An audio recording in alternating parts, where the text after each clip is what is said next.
These are the lessons: market time frame, pip, broker, spread, lot size, leverage, margins, trading sessions, types of trading, types of traders, time frame for different traders, market orders. Market time frame.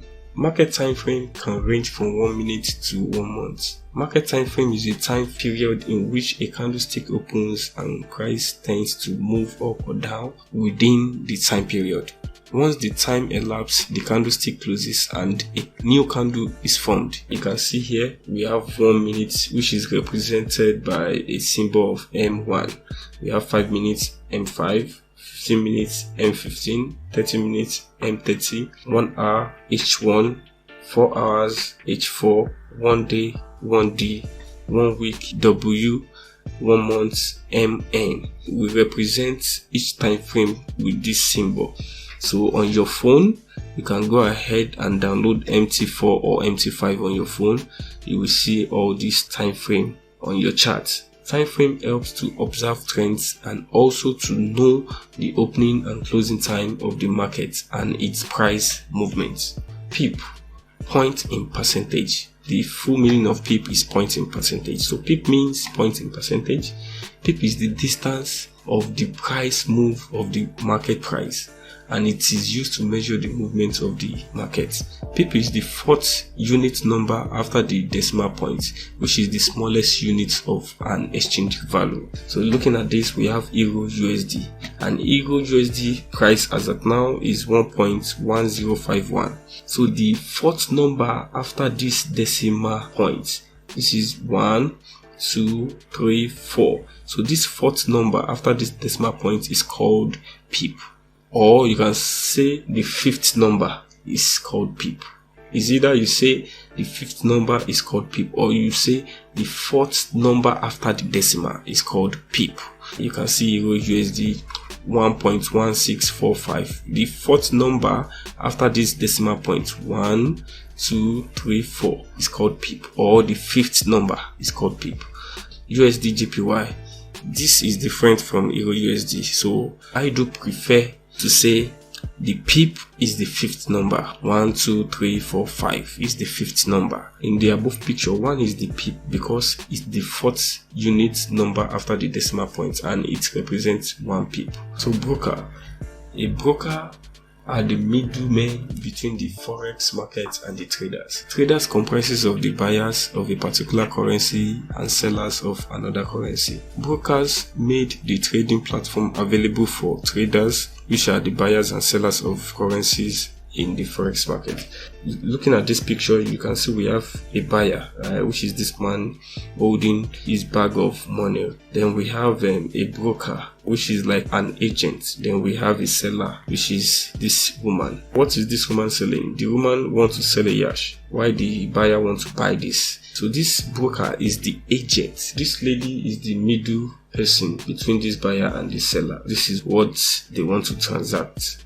So the seller goes to the yacht broker who searches for a buyer. The buyer purchases the yacht from the seller pays the broker a commission. After transacting, this broker gets a commission for that particular transaction. Brokers are the middlemen between the forex market and the traders, while traders comprises of buyers of a particular currency and sellers of another currency.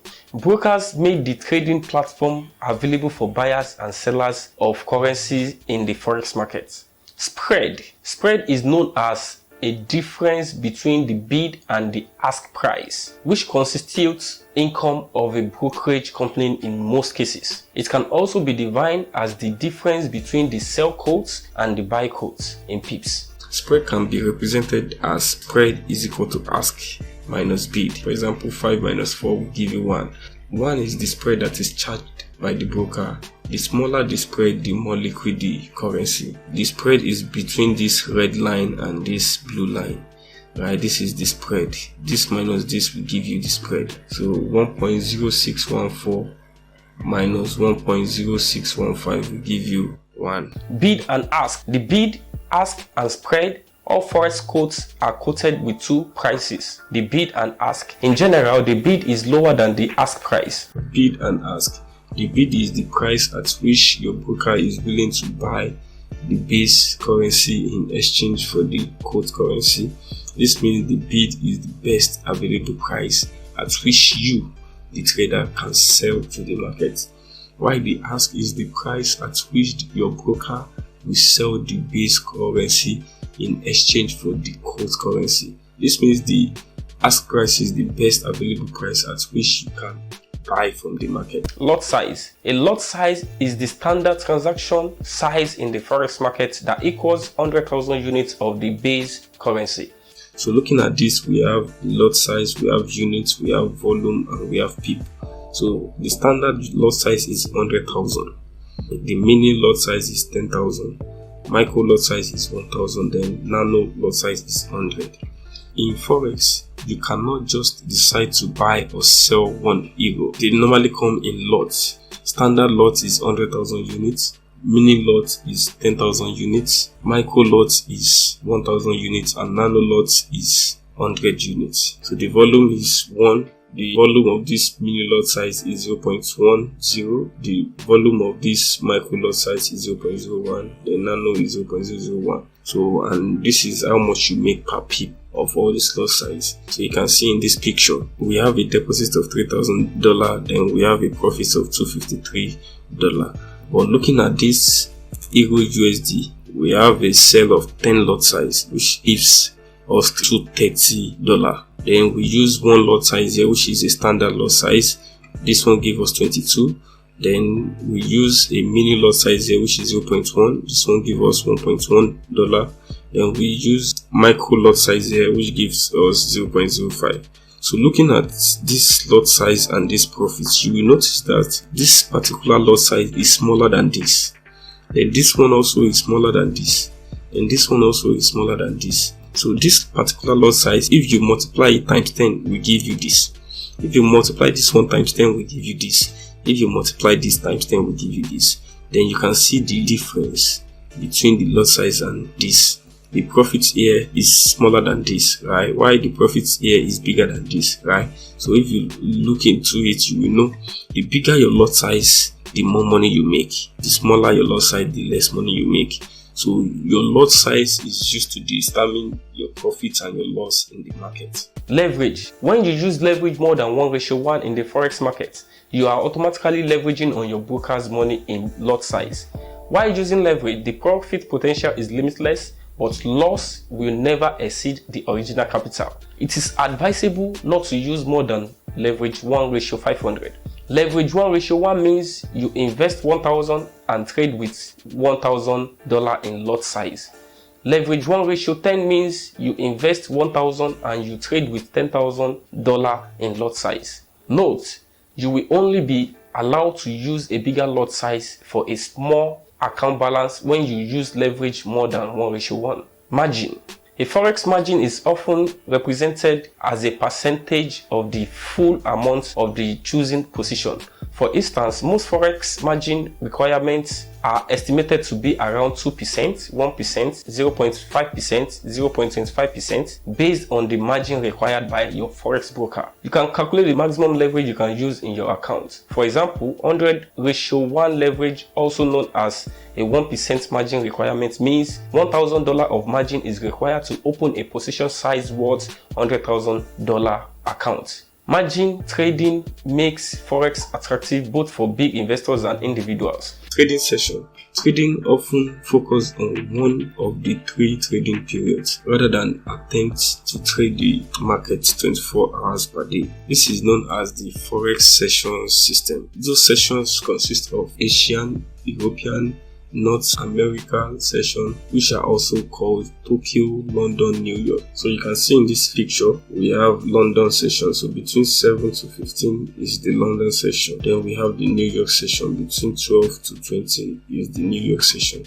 We have the Sydney session. Between 21 to 5 is the Sydney session. And we have the Tokyo session, which is between 23 to 7. So between 12 and 15 is the overlap of London and New York session. this is the best time for you to trade, because by this time London is still awake and New York are also awake. So you want to trade around this time. Also, you can see this Sydney between 23 to 5. Both Sydney and Tokyo are awake. So you want to trade around this level. You want to trade here. So types of trading: we have scalping, we have day trading, we have intraday trading, we have swing trading, we have position trading, we have investing or long time trading. So we have types of traders: we have scalpers, we have day traders, we have intraday traders, we have swing traders, we have position traders, we have investors or long time traders. So scalpers, social scalp traders, they hold trades for only seconds or minutes, while day traders hold trades for up to a full day. Swing traders hold trades for multiple days or weeks, while position traders hold trades for several weeks, months or years. So if you're a scalper, you trade using 1 minute time frame, you want to enter the market and leave the market after 1 or 2 or 3 or 5 minutes, right? While day traders, those kind of traders trade on like 5 minutes or 15 minute time frame. Intraday traders, those kind of traders will trade for like 1 day, 2 days, 3 days. While swing traders will trade for like a whole week, sometimes 2 weeks, 3 weeks. Position traders will trade for like months, 2 months, 3 months, 4 months, and the likes. While investors or long-time traders will trade for months, years, sometimes 5 years, 6 years. The likes of Warren Buffett, they are investors, right? They invest in stock, they invest in currencies for years. So time frame for different traders: trading style, their time frame, and the holding time. Scalpers hold their trade for like 2 minutes, holding time between 16 to 20 minutes. They enter the market and leave the market. Intraday traders for like 40 minutes to 50 minutes, they hold the market and leave the market, right? They use 5 minute time frame. Also, intraday traders, they also use 15-minute time frame. They hold the trade between 2 hours to 3 hours. Intraday / swing traders, they trade using 1 hour time frame. They hold trade for between 8 to 10 hours. Swing traders, they use 4 hour time frame. They use 32 to 40 hours to hold their trades. Market orders. Instant execution is a type of execution when a trader is placing an order and specifies both volume and price. The order should be processed instantly. So instant execution is when you place a buy and you want the market to open at that particular time, or you place a sell and you want that trade to open at that particular time. Market execution is a type of execution in which the trader places an order and specify only the volume. So we have buy stop. A buy stop instructs a broker to purchase a security when it hits a strike price that is higher than the current price. So a buy stop is always above. So when your prediction is that the market will go up. So sell stop is opposite of buy stop. It is a stop order to sell at a market price after a stop price parameter has been reached. Buy limits. Buy limit is a limit order to buy at a price below the current market price. Will be executed at a price equal to or less than the specified price. So opposite of buy limit is sell limit. So take profit, also known as the target profit. It is an order that you send to your broker, notifying them to close your position or trade when a certain price reaches a specified price level in profit. Stop loss is when you believe the market will go up, but what if the market go against you? So you want to lose a little amount of money. You don't want to lose more than that money. So a stop loss is a function offered by brokers to limit losses in a volatile market moving in a contrary direction to the initial trade. So a trailing stop is a special type of trade order where the stop loss price is not set at a single place absolute dollar amount, but instead is set at a certain percentage or certain dollar amount below the market price. Conclusion: Forex, also known as FX market, is derived from two words, for and x. In Forex market, one currency is being bought and another is being sold at the same time. Forex is an international currency market with daily deals worth $5 trillion. Forex trading is a professional business with relatively unlimited profit potential and opportunities. However, you have to be aware that you will need knowledge and understanding to make money in the Forex market. Forex requires hard work, discipline, luck, and most importantly, patience and less greed. In Forex market, 20% of people controls 80% of all money in the world. You don't have to be great to start, you just have to start to be great. I remain Idowu Oluwaseyi Paul. See you in the next class.